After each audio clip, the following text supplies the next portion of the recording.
Hello' join হোৱা দেই সোনকালে দেৰি নকৰিবা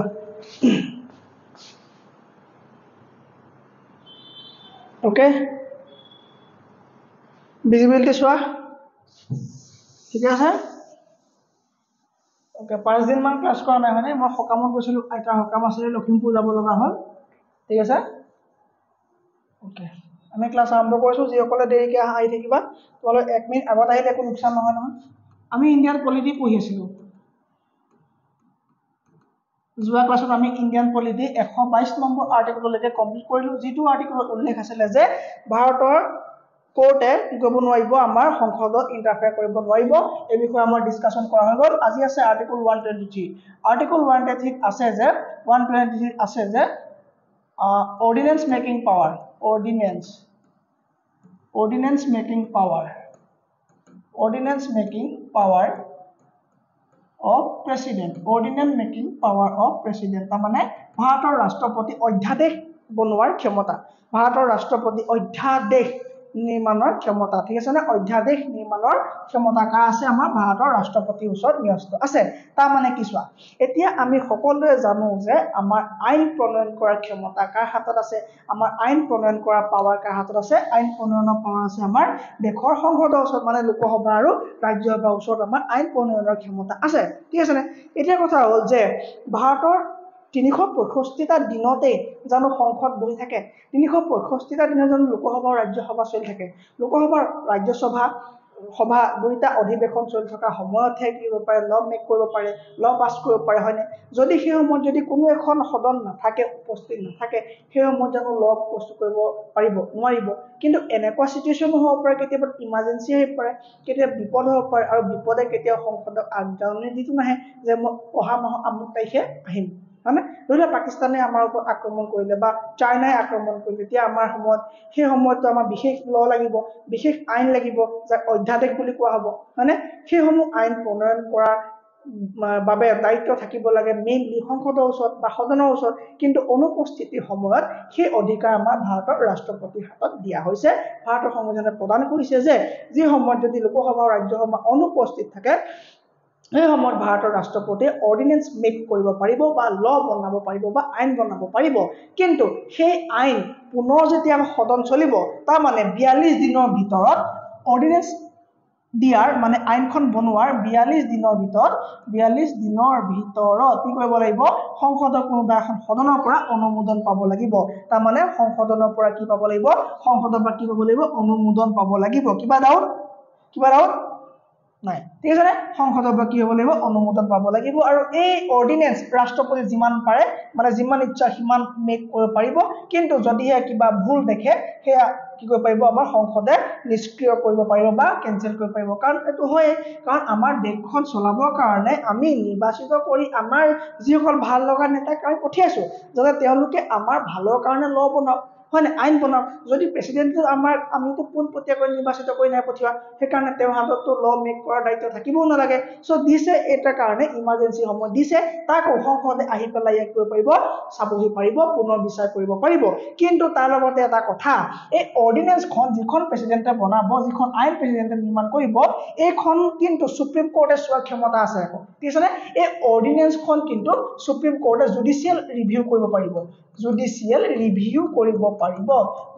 ৰিভিউ কৰা মানে কি তেওঁ ন্যায় সমীক্ষা কৰিব পাৰিব তাৰ মানে এই আইনখনে প্ৰেসিডেন্টে পাছ কৰা এই আইনখনে কেনেবাকে ভাৰতীয় সংবিধানৰ মূল গাঁথনিক কিবা খৰ্ব কৰিছে নেকি ভাৰতীয় জনগণৰ অধিকাৰৰ ওপৰত কিবা খৰ্ব কৰিছে নেকি তাৰ মানে ইনডাইৰেক্টলি ক'বলৈ হলে আৰ্টিকল নাম্বাৰ 13 নং আৰ্টিকল ভায়োলেট কৰিছে নেকি যদি এই আৰ্টিকল নাম্বাৰ 13 ভায়োলেট কৰে সুপ্ৰিম কোৰ্টে এই অৰ্ডিনেন্সখন কি কৰিব পাৰিব কেনসেল কৰিব পাৰিব বুজি পাইছো সো অৰ্ডিনেন্স মেকিং পাৱাৰ তাৰ মানে এই লোকসভা ৰাজ্যসভা নথকাৰ অৱস্থাত আইন প্ৰণয়ন কৰাৰ ক্ষমতাটোৱে আৰ্টিকল নাম্বাৰ 123 উল্লেখ আছে ঠিক আছে নে সো লোকসভা আৰু ৰাজ্যসভা কি হ'ব লাগিব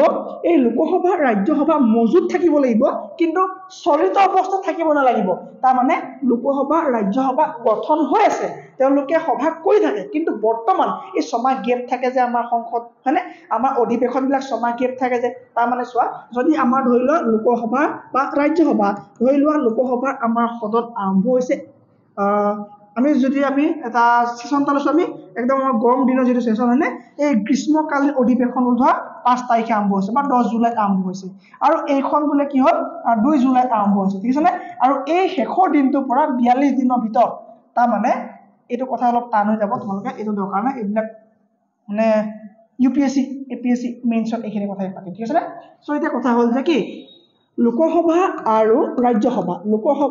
ৰাজ্যসভা এই দুটা সংসদত অনুপস্থিত থকাৰ সময়ত ৰাষ্ট্ৰপতিয়ে সামান্য দিনৰ কাৰণে 6 মান্থছৰ কাৰণে যিখন আইন প্ৰণয়ন কৰিব সেইখনক কি বুলি কোৱা হ'ব অধ্যাদেশ বুলি কোৱা হ'ব আৰু এই অধ্যাদেশক ইংলিছত অৰ্ডিনেন্স বুলি কোৱা হয় আৰু এই পাৱাৰটো তেওঁ লাভ কৰিছে আৰ্টিকল নাম্বাৰ 123 অধীনত ঠিক আছে কিন্তু যদিহে দেশত বোলে লোকসভা ভংগ অৱস্থাত আছে যদি লোকসভা ভংগ অৱস্থাত থাকে কিন্তু সেই সময়ত প্ৰেসিডেন্টে অৰ্ডিনেন্স বনাব নোৱাৰিব যদিহে লোকসভা ভংগ অৱস্থাত থাকে সেই সময়ত কি কৰিব নোৱাৰিব আমাৰ ৰাষ্ট্ৰপতি কি কৰিব নোৱাৰিব অৰ্ডিনেন্স বনাব নোৱাৰিব ঠিক আছে ক্লিয়াৰ কনসেপ্ট ক্লিয়াৰ আৰু 42 দিনৰ ভিতৰত কি হ'ব লাগিব এখন পাছ হৈ যাব লাগিব তাৰমানে এখনক কি হ'ব অনুমোদন কৰিব লাগিব কোনে আমাৰ সংসদে কৰিবই লাগিব ঠিক আছে আৰু যদি নকৰে এখন অটোমেটিক বা অটোমেটিক্যালি কি হ'ব এখন কেনসেল হৈ যাব এখন অটোমেটিক্যালি কি হৈ যাব কেনসেল হৈ যাব বুজি পাইছা একো দিগদাৰ নাই একো টান নাই ভালকে মন দিয়া লাগিলে যদি মই স্পিড কৈছো স্লো কৰি লোৱা যদি স্লো কৈছো স্পিড কৰি লোৱা ঠিক আছে খালি পঢ়া নপঢ়াকে থাকিবা ঠিক আছে আমাৰ আৰ্টিকল নম্বৰ 123 লে কমপ্লিট আমি কি পঢ়িছিলো সংবিধান কেই নম্বৰ পাৰ্ট নম্বৰ 5 পঢ়িছিলো ইয়াত কাৰ বিষয় আছে চেন্ট্ৰেলৰ বিষয় আছে অৰ্থাৎ সংঘৰ বিষয় আছে হয়নে চেন্ট্ৰেলৰ বিষয় আছে ইয়াত আমি কেই নম্বৰ আৰ্টিকলৰ পৰা পাইছিলো ইয়াত আমি 52 আৰ্টিকলৰ পৰা কিমানলৈকে 151 লৈকে পাইছিলো স্যাৰ বস হয়নে এই আৰ্টিকল আমি কেইটা পঢ়িলো 52 পৰা পঢ়িলো কিমানলৈকে 123 লৈকে পঢ়িলো কি আছিল ইয়াত গভৰ্ণমেন্টৰ কথা আছিল ইয়াত আমাৰ গভৰ্ণমেন্টৰ কথা আছিল ইয়াত গভৰ্ণমেন্টৰ কি আছিল লোকসভা আছিল ৰাজ্যসভা আছিল লোকসভা অধ্যক্ষ আছিল ৰাজ্যসভাৰ আমাৰ চেয়াৰম্যান আছিল ইয়াত আমি ইয়াত প্ৰেসিডেন্টৰ কথা পালো ইয়াত আমি এমপি কথা পালো ইয়াত আমি ৰাষ্ট্ৰপতি ইলেকশনৰ কথা পালো ইয়াত আমি উপৰাষ্ট্ৰপতি কথা পালো হয়নে ইয়াত আমি কিমান পালো বিল পালো মনি বিল পালো ফাইনান্সিয়েল পালো হয়নে আমি গোটেই কথা আমি সৰকাৰৰ লগত জড়িত আজি ইমান দিনে আমি এইখিনি আৰ্টিকল পঢ়ি শেষ কৰি দিলো হয়নে আমি সৰকাৰৰ লগত জড়িত অৰ্থাৎ কেন্দ্ৰীয় সৰকাৰৰ লগত জড়িত আটাইখিনি বস্তু আমি কভাৰ কৰি পেলালো সো আমাৰ আৰ্টিকল 52 পৰা 123 লৈকে আজি আমি লোকসভা ৰাজ্যসভাৰ কৰি নাথাকো এইখিতে আমাৰ গভৰ্ণমেন্টৰ পাৰ্ট কমপ্লিট ইয়াৰ সেকেন্ড পাৰ্টত আমি পাম 124 পৰা 147 আৰ্টিকললৈকে যত আমি সুপ্ৰিম কোৰ্ট অফ ইণ্ডিয়াৰ বিষয়ে পঢ়িবলৈ পাম আৰু আৰ্টিকল নাম্বাৰ 148 ৰ পৰা 151 লৈকে আমি কাৰ বিষয়ে পঢ়িবলৈ পাম ইয়াত আমি CAG controller and auditor general of ইণ্ডিয়াৰ বিষয়ে পঢ়িবলৈ পাম পাৰ্ট 5 চোৱাচোন কিমান ইজি আমি মাত্ৰ ভাগ কৰি লোৱা একদম ইজি হৈ যাব লাইফ ঠিক আছে নে সো পাৰ্ট 5 ৰ আমি তিনটা পাৰ্ট কৰিলো আমি এটা পাৰ্ট আমি সাকসেসফুলি কমপ্লিটেড কৰিছো 52 পৰা 123 লৈকে কমপ্লিট আৰু আজি পঢ়িম আমি 124 পৰা 147 লৈকে ঠিক আছে নে থাৰ্ড পাৰ্ট আমি 148 ৰ পৰা 151 যত কি আছে আমাৰ কি আছে CAG controller and auditor general of ইণ্ডিয়াৰ বিষয়ে পঢ়িবলৈ পাম ঠিক আছে পাৰ্ট 6 ত ইয়াৰ লগত সম্পূৰ্ণ মিল থকা আমি এটা পাৰ্ট পঢ়িবলৈ পাম পাৰ্ট 6 মই কাৰণে আৰম্ভণিৰ পৰা কৈ আছো যে পাৰ্ট 5 যদি কোনোবাই বুজি নোপোৱা পাৰ্ট 5 যদি কোনোবাই কনসেন্ট্ৰেট নকৰা তেতিয়াহলে কিন্তু পাৰ্ট 6 বুজি নাপাবা ঠিক আছে না পাৰ্ট 5 আমি আজি সেকেন্ড পাৰ্টটো আৰম্ভ কৰিছো আৰ্টিকল নাম্বাৰ 124 তাৰ মানে আমি সুপ্ৰিম কোৰ্ট পঢ়িম আজি সুপ্ৰিম কোৰ্ট আমি আজি পৰা পঢ়িম সুপ্ৰিম কোৰ্ট ঠিক আছে না সুপ্ৰিম কোৰ্ট কেতিয়া এস্টাবলিশ আৰ্টিকল নাম্বাৰ 124 স্পষ্টভাৱে উল্লেখ আছে establishment and constitution ইয়াত আকৌ constitution word টোৱে সংবিধান বুজোৱা নাই ইয়াত constitution word টোৱে গঠন বুজাইছে আৰু establishment স্থাপন বুজাইছে স্থাপন আৰু গঠন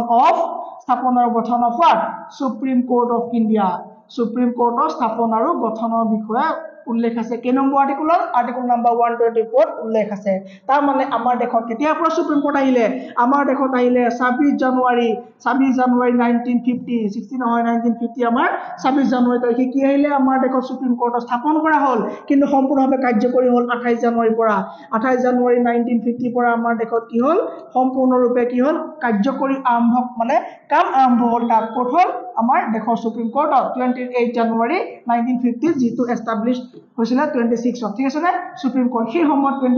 সেই সময়ত মাত্ৰ 7জন জাজ আছিলে কি আছিলে 7জন জাজ আছিলে কোৰ্ট জাজ আছিলে সুপ্ৰিম কোৰ্টৰ আৰম্ভণিতে কিমান আছিলে 7জন জাজ আছিলে আৰু বৰ্তমান এতিয়ালৈকে 2024 চন আৰু আজি তাৰিখ কিমান আজি তাৰিখ কিমান আজি 11 তাৰিখ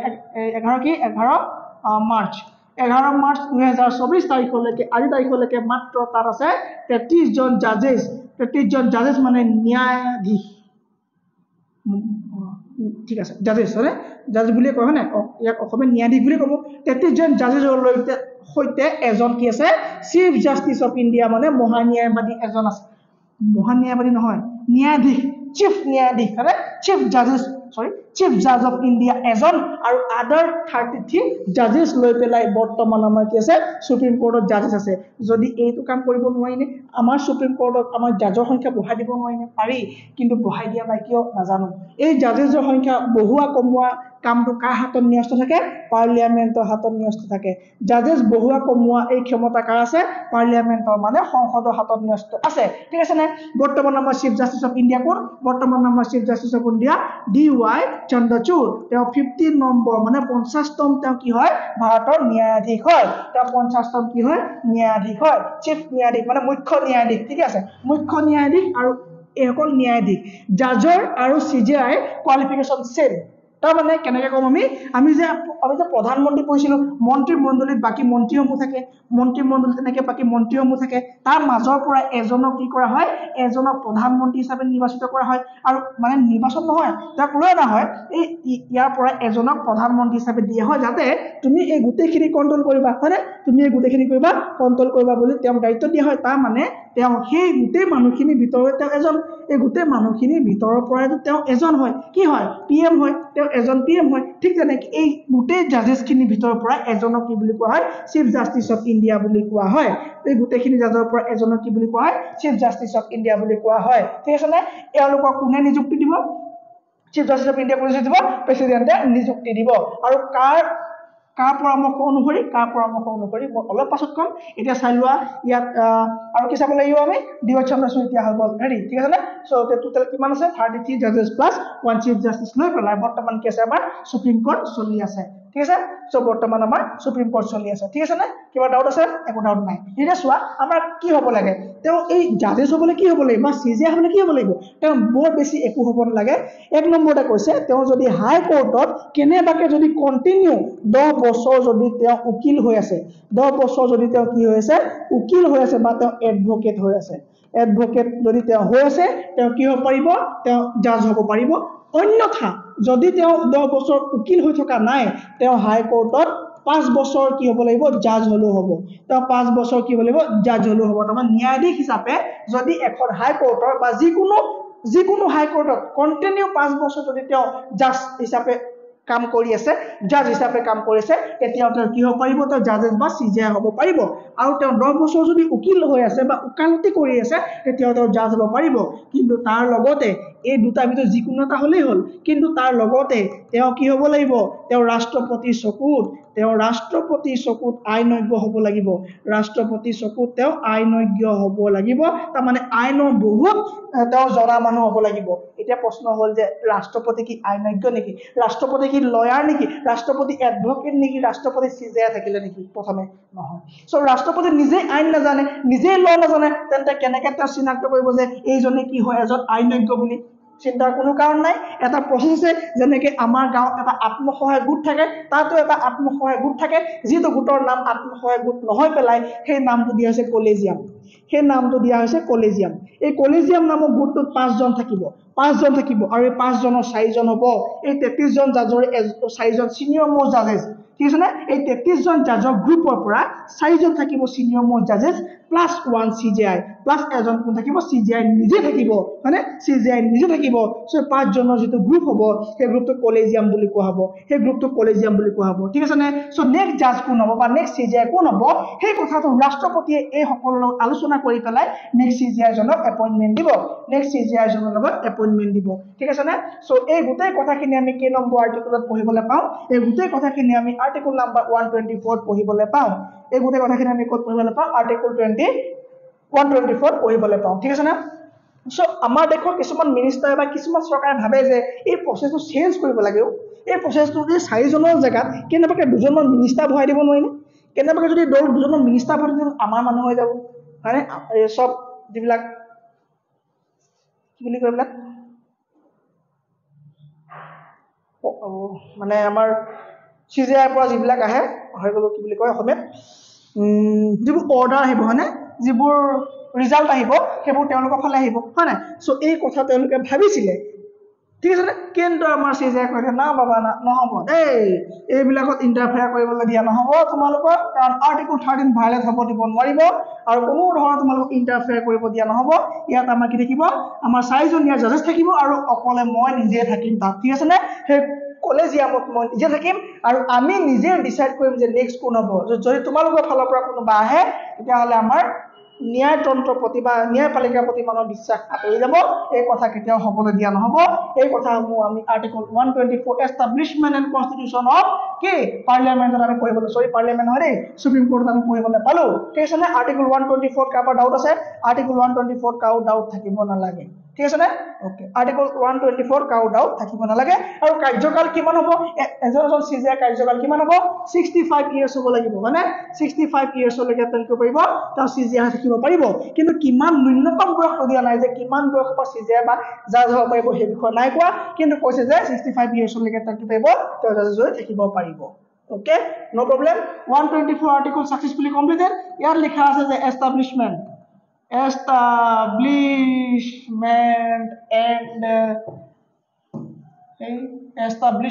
and গঠন of কি সুপ্রিম কোর্টের বিষয়ে উল্লেখ আছে ডান কমপ্লিট নেক্সট 125 আছে salary and other allowances ঠিক আছে না salary and other allowances দিয়ে থাকে না এইবোৰ থাকে যে সেইবিলাক হয় না টেবল এলাউন্স বা কিবা থাকে যে সেইবিলাক ক'ত আছে আমাৰ salary and other allowances ৰ বিষয়ে উল্লেখ আছে আমাৰ আৰ্টিকল নম্বৰ 125 তাৰ মানে দৰমহাৰ বিষয়ে উল্লেখ আছে দৰমহা উল্লেখ আছে কাৰ চিজিআই লগতে আদাৰ জাজেছৰ দৰমহাৰ বিষয়ে উল্লেখ আছে সিম্পল কথা salary তেওঁলোকে কিমান পায় আমাৰ salary কিমান পায় বেছি টকা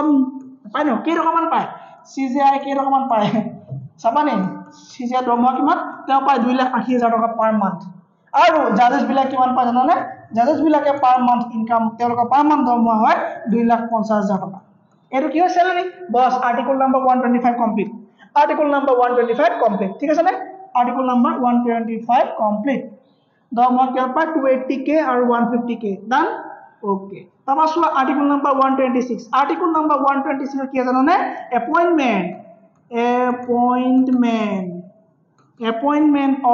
appointment of কি acting CJI acting chief justice acting chief justice ৰ বিষয়ে উল্লেখ আছে তাৰ মানে কি তাৰ মানে হল যে chief justice ৰ পোষ্ট যদি কেতিয়াবা খালি হয় তাৰ মানে chief justice যদি কেতিয়াবা অনুপস্থিত থাকে গা বেয়া হ'ব পায় বিয়া পাতি পায় হকামত থাকি পায় হয়নে কিবা যদি ঘৰ কিবা কাজিয়া হ'ব পায় কিবা কিবি সাৰ্কামস্টেন্সেছত তেওঁ কি হ'ব পাৰে এবসেন্ট থাকিব পাৰে ঠিক আছে নে যদি তেওঁ এবসেন্ট থাকে সেই সময়ত কি কৰিব পাৰিব এই আদাৰ যে 33+1 যে জাজ আছিল যে এই 33 ফৰ সিনিয়ৰ মোষ্ট এজনক কি কৰিব পাৰিব টেম্পৰাৰি অলপ সময়ৰ কাৰণে as a acting chief justice হিচাপে তেওঁ এপইন্ট কৰিব পাৰিব আৰু সেই সময়ত তেওঁ সম্পূৰ্ণ চিফ জাস্টিসে যিবোৰ সুবিধা পাইছিলে যিবোৰ চেলাৰি পাইছিলে সেই সময়ত তেওঁ লাভ কৰিব 126 কমপ্লিট কিবা ডাউট আছে নাই স্যাৰ আজি ইমান ফাষ্ট মোৰ ইয়াৰ পাছতে লাইভ মানে ইয়াৰ পাছতে মোৰ অফলাইন ক্লাছ আছে ঠিক আছে নে সেইকাৰণে ইয়াৰ পাছতে মোৰ অফলাইন ক্লাছ আছে সো সেইকাৰণে মই অলপ সোনকালে কৰিছো ক্লাছটো তোমালোকে স্লো কৰি দিয়া যদি স্পিড হৈছে স্লো কৰি প্লেছ হোৱা ঠিক আছে নে okay so appointment of acting chief justice কি হ'ব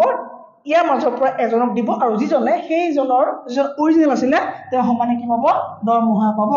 কি হ'ব ইয়াত তেওঁ সমানে দৰমহা পাব কি আছিলে এপইন্টমেন্ট অফ কি আছিলে এপইন্টমেন্ট অফ এক্টিং CJI ঠিক আছে না হৈ গল কমপ্লিট 127 একো টান নহয় 127 চোৱা এড হক জাজৰ বিষয়ে উল্লেখ আছে তাৰ বিষয়ে আছে এড হক জাজৰ বিষয়ে উল্লেখ আছে এড হক জাজ মানে কি এড হক মানে হল কিবা এটা কামৰ কাৰণে উঠাই অনা কিন্তু কামটো এখন তোমাক পঠিয়াই দিম তাৰ মানে চোৱা এই আমাৰ যে 33 জন যে জাজেছ যে আছিল 33 জন জাজেছ যে আছিলে এই 33 জন জাজ কেতিয়াবা অনুপস্থিত থাকিব পাৰে কাৰোবাৰতো বিয়া হ'ব পাৰে কাৰোবাৰ সকাম কিবা কিবিটো হ'ব পাৰে কিবা সাৰ্কামস্টেন্সেছতো তেওঁলোক অনুপস্থিত থাকিব পাৰে নে নোৱাৰে পাৰে তেতিয়া কি হ'ব যেহেতু কাম নচলিব সুপ্ৰিম কোৰ্টত এজন উকিল কম হোৱা বা এজন জাজ কম হোৱা ধেমালি কথা পাইছা নেকি বহুত ডাঙৰ কথা এখন তোমাৰ ৰাস্তা কাষৰ হোটেলৰ বাচন ধোৱা ল'ৰাটো দুদিন নাহিলেও কথা নাই কিন্তু সুপ্ৰিম কোৰ্টত জাজেছ থাকিব লাগিব তেতিয়া কি হ'ব যদি খালী হয় কি হ'ব যদি খালী হয় তেতিয়া কি হ'ব লাগিব বেলেগৰ পৰা আনিব লাগিব আৰু বেলেগৰ পৰা কেনেকৈ আনিব লাগিব চোৱা বেলেগৰ পৰা কেনেকৈ আনিব লাগিব চাই লোৱা বেলেগৰ পৰা আনিব লাগিব কেনেকৈ চোৱা আৰ্টিকল নম্বৰ 127 কি কৈছে এড হক জাজ এড হক মানে উঠাই অনা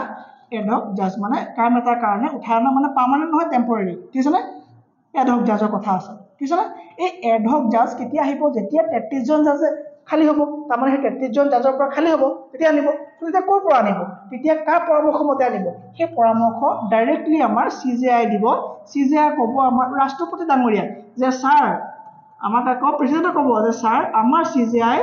মই কৈছো যে আপোনাক যে আমাৰ কোৰ্টত কি হৈছে আমাৰ জাজেছৰ সংখ্যা কমিছে আপুনি এটা কাম কৰক আমাক কিছুমান জাজেছ মানে আনি দিয়ক ক'পাই দিব তেওঁ সিধা হাইকোৰ্টত ফোন কৰিব যিমানবিলাক হাইকোৰ্ট আছে হয় না হাইকোৰ্ট কিমান আছে গম পোৱা নে হাইকোৰ্ট আছে আমাৰ দেশত 25খন হাইকোৰ্ট আছে এই 25খন হাইকোৰ্টলৈ খবৰ দিব যে আমাক জাজেছ লাগে কেইদিনমানৰ কাৰণে অলপ সময়ৰ কাৰণে আমাক জাজেছ লাগে ঠিক আছে নে হ'ল এই জাজেছবিলাক ক'ৰ পৰা যাব এই জাজেছবিলাক যাব হাইকোৰ্টৰ পৰা ধৰি লোৱা আমাৰ অসমৰ গুৱাহাটী হাইকোৰ্টে ক'লে ধৰা আমাৰ গুৱাহাটী হাইকোৰ্টে ক'লে নৰ্থ ইষ্টৰ গুৱাহাটী হাইকোৰ্টে ক'লে যে এই আমাৰ জাজবিলাক চব বিজি আছে বা আমাৰ এডভোকেট চব বিজি আছে আমি আপোনাক এজনো দিব না কৰি দিলে দম দেখিছা দম নহয় এইটো পাৰে হাইকোৰ্টে যদি সুপ্ৰিম কোৰ্টে যদি জাজ বিচাৰে হাইকোৰ্টে মানা কৰিব পৰা ক্ষমতা আছে ঠিক আছে নে তাৰ পৰা আমাৰ হাইকোৰ্টে ক'লে আমাৰ ধৰা কিবা এখন UP ধৰি লোৱা ছত্তীশগড় ঠিক আছে নে কিবা এখন হাইকোৰ্টে ক'লে যে আমাক কি লাগে জাজ লাগে ঠিক আছে নে সো জাজ তেওঁলোকে ক'লে যে আমাৰ মাত্ৰ দুজন দিব পাৰিম দুজন লৈ যোৱা তাৰপৰা ক'লে যে আমাৰ তিনজন লৈ যোৱা তেনেকৈ সব মিলাই পেলাই বোলে 25 জন বা 10 জন লাগে দি দিলে হৈ গ'ল কেতিয়াবা আকৌ এনেকুৱা হ'ব পাৰে নহয় বোলে আমাৰ এজনো দিব নোৱাৰো আমাৰো দিব নোৱাৰো কি কৰিবা কোৱা এতিয়া কেতিয়াবা এনেকুৱা সাৰ্কামস্টেন্স আহি যায় যে তেওঁলোকে 0000 দিব পাৰিম বুলি কয় তাৰমানে আমি জাজ পঠাব নোৱাৰো মানে আমি এডভোকেট পঠাব নোৱাৰো তেতিয়া তোমালোকে কি কৰা তেতিয়া কি কৰা তেতিয়া আমাৰ আৰ্টিকল 123 মতে আৰ্টিকল নম্বৰ 128 মতে ৰিটায়াৰ্ড জাজ ল'ব আমাৰ ৰিটায়াৰ্ড জাজ থাকে ন এই ৰিটায়াৰ্ড জাজ বিলাকক মাতি আনিব এইখিনি কিন্তু হাইকোৰ্ট নহয় আকৌ সুপ্ৰিম কোৰ্টৰ ৰিটায়াৰ্ড জাজ হ'ব লাগিব ঠিক আছে না এই ৰিটায়াৰ্ড জাজক মাতিব যে তোমালোক আহা এই এনেকে আমাৰ দিগদাৰ হৈছে হাইকোৰ্টৰ আমাক চবে মানা কৰি দিছে হেতক মই চাই ল'ম টাইমত তোমালোকে এতিয়া আহা মানে আহি পেলাই আমাক উদ্ধাৰ কৰা আৰু উদ্ধাৰ কৰা আমাৰ কামখিনি কৰা হেল্প কৰা সো এই ৰিটায়াৰ্ড জাজেছ যাব কিন্তু এই ৰিটায়াৰ্ড জাজেছক প্ৰায়োৰিটি দিয়া নহ'ব প্ৰায়োৰিটি কিয় দিয়া নহ'ব তেওঁলোকৰ না প্ৰমোশনৰ চিন্তা না ডিমোশনৰ চিন্তা তেওঁলোকক সিমানখিনি কাম কৰিবলৈ দিয়া নহ'ব কিয় কাৰণ তেওঁলোকৰ ভয় এটা নাই ন তেওঁলোক অলৰেডি ৰিটায়াৰ্ড তেওঁলোকৰ মানে কি ভাল কাম কৰিব প্ৰমোশন হ'ম বেয়া কৰি একো টেনশ্যন নাই সো সেইকাৰণে তেওঁলোকে যি কাম কৰিব পাৰে সেইকাৰণে তেওঁলোকক সিমানখিনি দায়িত্ব দিয়া নহয় কিন্তু নাই যেতিয়া নাই মোমাইতকৈ কণা মোমাই ভাল হয় নাই সো 127 নম্বৰ আৰ্টিকল এড হক জাজ নাপালে কি কৰিব তেতিয়া আমাৰ 128 নম্বৰ আৰ্টিকল প্ৰয়োগ কৰি পেলাই ৰিটায়াৰ্ড জাজক মাতি ল'ব 128 নম্বৰ আৰ্টিকল প্ৰয়োগ কৰি পেলাই কি কৰিব ৰিটায়াৰ্ড জাজক মাতি ল'ব ঠিক আছে কিবা বুজি নোপোৱা আছে কিবা বুজি নোপোৱা নাই হ'ল Okay. Slow কৰি পেলাই চোৱা good next one article number 129 article number 129 supreme কোৰ্টে দিয়া প্ৰতিটো জাজমেন্ট এটা ৰেকৰ্ড হয় মনত ৰাখিবা সুপ্ৰিম টু বি ৰেকৰ্ড ঠিক আছে নে সুপ্ৰিম টু বি ৰেকৰ্ড কি record court of record supreme to be court of record supreme to be ki hobo court of record supreme to be court of record ta mane ki kola ya supreme court or প্ৰতিটো কি hobo প্ৰতিটো মানে order বা প্ৰতিটো result etu word to kill na ha bonale বুঝছনা প্ৰতিটো decision okay প্ৰতিটো decision নিজে এটা ৰেকৰ্ড হয় তাৰ মানে অভিলেখ সোৱা ভাৰতীয় সংবিধান এখন বি আৰ আম্বেদকাৰ সেইজন দলিত মানুহ যিজনক স্কুলৰ বাৰান্দাত বহি পঢ়িবলৈ দিয়া হৈছিল সেইজন মানুহে তেতিয়া 100 বছৰ আগলৈকে চিন্তা কৰিছিল চোৱাচোন কিমান ডাঙৰ মানুহ তেওঁ কৈছে যে আমাৰ সংবিধানটো ইমানখিনিতো আমি লিখিব নোৱাৰো সব কথাটো আমি লিখা কৰিব নোৱাৰো সেইকাৰণে আমি কৈ দিছো যে ভাৰতৰ সুপ্ৰিম কোৰ্টৰ পৰা যিটোৱে ডিসিশন যাব সেই ডিসিশনটো তাৰ পাছত যদি তেনেকুৱা পুনৰ কেছ এটা আহে সেই কেছটোৰ কাৰণে ই ৰেকৰ্ড হৈ যাব তাৰ মানে ধৰি লোৱা আজি ছোৱালীজনীক ৰাতি ধৰি লোৱা আজি বয়ফ্ৰেণ্ডে গাৰ্লফ্ৰেণ্ডক ফোন কৰিছে আৰু বিজি পাইছে ৰাতি 12টা বজাত আপুনি কল কৰা ব্যক্তিজন অন্য এটা কলত ব্যস্ত হৈ আছে সেই কেছটো লৈ পেলাই ল'ৰাটো মানে সুপ্ৰিম কোৰ্টলৈ গ'ল আৰু সুপ্ৰিম কোৰ্টে এইটো ৰিজাল্ট ডিসিশন দিলে যে এইটো অৰ্ডাৰ দিলে যে সেই ছোৱালীজনীক ধৰি পেলাই 6 মাহ ফাঁসি 2 বছৰ জেল দিয়া হ'ব 6 মাহ ফাঁসি বুলি দিওঁতে আগতে এটা ভিডিঅ' এটা গৈছিলে ভাইৰেল হৈ সেইটো মানে বহুতে কমেণ্ট কৰিছে যে 6 মাহ ফাঁসি দিব পাৰে নেকি জানো মই নোৱাৰো ওকে সেইটো বাদ দিয়া ঠিক আছে ধৰি লোৱা সেই ছোৱালীজনীক সুপ্ৰিম কোৰ্টে মানে ৰিজাল্ট দিলে বা অৰ্ডাৰ দিলে যে সেই ছোৱালীজনীক 6 মাহ ফাঁসি পেলাই 6 মাহ ফাঁসি দি 2 বছৰ জেল দি দিব লাগে ঠিক আছে হৈ গ'ল এতিয়া কথাটো হ'ল যদি সেই কেছটো তেনেকৈ দিয়ে তাৰ পাছত প্ৰতিজনী ছোৱালী যেতিয়া ৰাতি আপুনি কল কৰা ব্যক্তিজন অন্য এটা কলত ব্যস্ত হৈ থাকিব বুলি ল'ৰা এটাই শুনিব তেওঁ সুপ্ৰিম কোৰ্ট যাব আৰু সুপ্ৰিম কোৰ্টে সেই কেছটোৰ বিষয়ে আগতে যিটো ৰিজাল্ট দিছে যে ইয়াক 6 মাহ ফাঁসি 2 বছৰ জেল দি দিয়া হ'বনে খেলিমেলি হ'বনে হ'ব তাৰ মানে প্ৰতিটো তেওঁলোকৰ পৰা অহা প্ৰতিটো ডিসিশন এটা এটা কি হৈ যাব এটা এটা মানে অভিলেখ মানে ৰেকৰ্ড হৈ যাব তাৰ পাছতো যদি বেলেগ কোৰ্টতো যদি তেনেকুৱা ধৰণৰ কেছত যদি কমকে শাস্তি দিয়ে বা বেছিকে শাস্তি দিয়ে তেতিয়া সেই উক্ত এডভোকেটজনে যি সেই মানুহজনৰ কেছটো খেলি আছে তেওঁ আহি পেলাই দেখাব ছাৰ চকচোন এইটো যোৱা সুপ্ৰিম কোৰ্টত যোৱা তাৰিখত এইটো শাস্তি দিছিলে সো আপুনি এইটো দিব নোৱাৰিব এইটো দিব লাগিব তাৰ মানে সুপ্ৰিম কোৰ্টৰ কি হ'ব লাগিব প্ৰতিটো কেছৰ যিটো ডিসিশন হ'ব সেইটো নিজে নিজে এটা ৰেকৰ্ড হৈ যাব তাৰ মানে সেম বা একে নিচিনা কেছবোৰৰ শাস্তি প্ৰায় মোটামুটি একে থাকিব তাৰ মানে আমাৰ কি হ'ব সব একে হ'ব লাগিব যি পানিশমেন্ট বা জাজমেন্ট গুড গাৰ্ল ভাল কথা কৈছে জাজমেন্ট এই ওয়াৰ্ডটো মোৰ মনত অহা নাই আপুনি গম পোৱা নে সো জাজমেন্ট বিলাক কি হ'ব লাগিব একে ধৰণৰ বা লাইক বা সেম জাজমেন্ট ফিউচাৰ থাকিব লাগিব ঠিক আছে নে সেই কাৰণে প্ৰমাণৰ ভিত্তিত ফিউচাৰৰ কথা চিন্তা কৰি পেলাই কি কৰিব লাগিব ভাবি চিন্তি ৰায়দান কৰিব লাগিব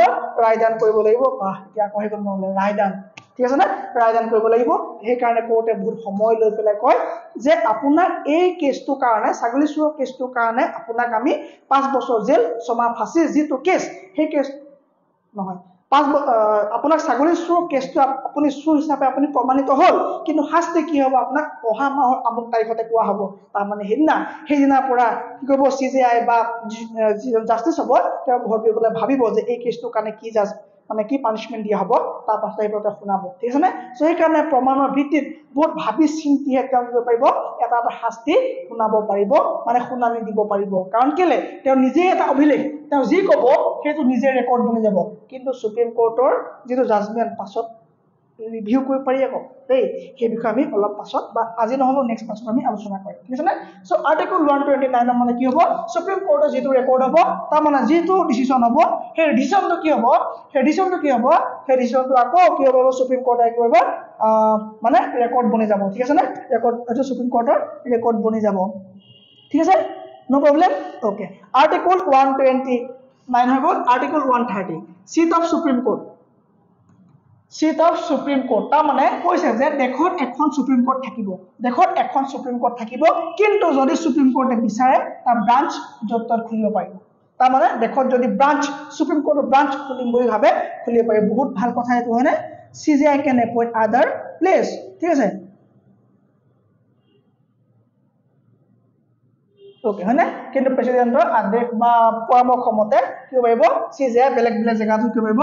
সুপ্ৰিম কোৰ্ট মানে ব্ৰাঞ্চ খুলিব পাৰিব খুব ভাল কথা হয়নে খুব ভাল কথা যদি দেখো এতিয়া আমাৰ কৈছে আমাৰ দিল্লীত আছে আমাৰ কি সুপ্ৰিম কোৰ্ট সো দিল্লীত যাবৰ কাৰণে আমাৰ ইয়াৰ নৰ্থৰ মানুহখিনি কিমান দিগদাৰ হয়নে যদি আমাৰ গুৱাহাটী হাইকোৰ্টখনত যদি আমাৰ সুপ্ৰিম কোৰ্টে এটা ব্ৰাঞ্চ বনাই দিয়ে কিমান ভাল কথা যদি ইয়াত এখন যদি